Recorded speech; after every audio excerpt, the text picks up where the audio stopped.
Hi all, welcome to my channel థాటిక్ కేర్. మీ అందరికీ థాటిక్ కేర్ ఛానల్కి స్వాగతం.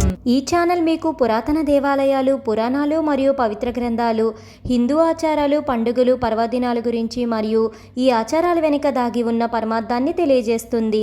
అంతేకాకుండా టీటీడీ మరియు ఇతర దేవాలయాలకు సంబంధించిన కంప్లీట్ లేటెస్ట్ ఇన్ఫర్మేషన్ని అందిస్తుంది. నరసింహస్వామి అవతరించిన రోజు నృసింహ జయంతి. ఈ నృసింహ జయంతి ఈ సంవత్సరం ఎప్పుడు వచ్చింది, నరసింహ జయంతి యొక్క పూర్తి ప్రాముఖ్యత ఈ రోజు వీడియోలో. శ్రీ మహావిష్ణు దశావతారాలలో 4వ అవతారం నరసింహస్వామి. నరసింహ అంటే సగం మనిషి, సగం సింహం. ప్రహ్లాదుడు తండ్రి రాక్షసరాజు అయిన హిరణ్యకశిపుణ్ణి సంహరించడానికి శ్రీ మహావిష్ణువు ఈ నరసింహ అవతారాన్ని అవతరించింది. నరసింహ భగవానుడి ఈ అద్భుతమైన రూపాన్ని మరియు భయంకరమైన రూపాన్ని పొందిన ఈ రోజునే నరసింహ జయంతి లేదా నృసింహ జయంతిగా జరుపుకుంటాము. నరసింహ జయంతి వైశాఖ మాసం శుక్లపక్షం చతుర్దశి రోజున జరుపుకుంటారు. ఈ సంవత్సరం నరసింహ జయంతి మంగళవారం మే 21న వచ్చింది. పురాణాల ప్రకారం వైశాఖ మాసం శుక్లపక్షం చతుర్దశి తిథి స్వాతి నక్షత్రం నందు సూర్యాస్తమ సమయంలో శ్రీ నరసింహ భగవానుడు ప్రత్యక్షమై హిరణ్యకశిపుణ్ణి సంహరించినట్లు చెప్తారు. అందుకనే నరసింహ జయంతి నాడు సాయంత్రం సమయంలో సూర్యాస్తమ సమయంలో నరసింహస్వామి వారికి విశేషంగా పూజలను చేస్తారు. అసలు ఈ నరసింహ జయంతి వెనుక ఉన్న పురాణ గాథను ఒకసారి తెలుసుకుందాము. కశ్య ప్రజాపతి భార్య అయిన దితి గర్భాన హిరణ్యాక్ష, హిరణ్యకశిపులనే మహావీరులు జన్మించారు. హిరణ్యాక్షుడు బలగర్వితుడై దేవతలందరినీ యుద్ధంలో ఓడిస్తూ అందరినీ భయభీతులను చేసేవాడు. అందుకనే శ్రీ మహావిష్ణువు శ్రీ వరాహమూర్తి అవతారంలో హిరణ్యాక్షుణ్ణి సంహరించాడు. తన సోదరుని సంహరించినందుకు శ్రీహరిపై పగతో హిరణ్యకశిపుడు ఘోర తపస్సు చేసి బ్రహ్మ నుంచి వరాలను పొందుతాడు. తనను గాలిలో గాని, ఆకాశంలో గాని, భూమిపై గాని, నీటిలో గాని, అగ్నిలో గాని, రాత్రి గాని, పగలు గాని, దేవతలు గాని, దానవులు గాని, మనుషులు గాని, జంతువులు గాని, ఆయుధాల చేత గాని, ఇంట గాని, బయట గాని మరణం ఉండకూడదని కోరుతాడు.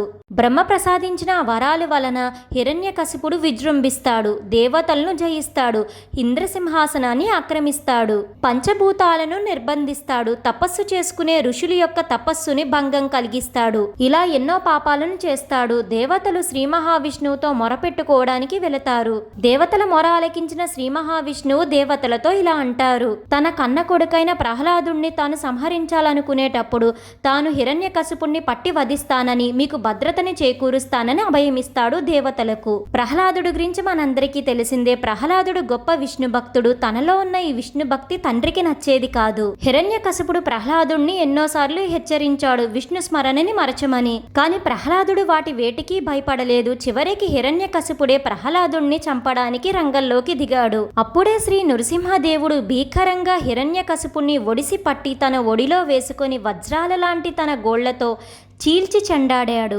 హిరణ్యకశిపుడు బ్రహ్మచేత వరం పొందిన కారణంగా శ్రీహరి మనిషి కాదు, జంతువు కాదు, నరసింహ రూపంలో సంహరించాడు. అది పగలు కాదు, రాత్రి కాదు, సంధ్యాకాలంలో సంహరణ జరిగింది. ప్రసాదించిన వరాల ప్రకారం ఆయుధాలు లేకుండా గోళ్లతో సంహరణ జరిగింది.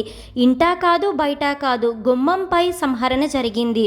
భూమిపైన కాదు, ఆకాశంలో కాదు, శ్రీహరి తొడలపై హిరణ్యకశిపుడు సంహరణ జరిగింది.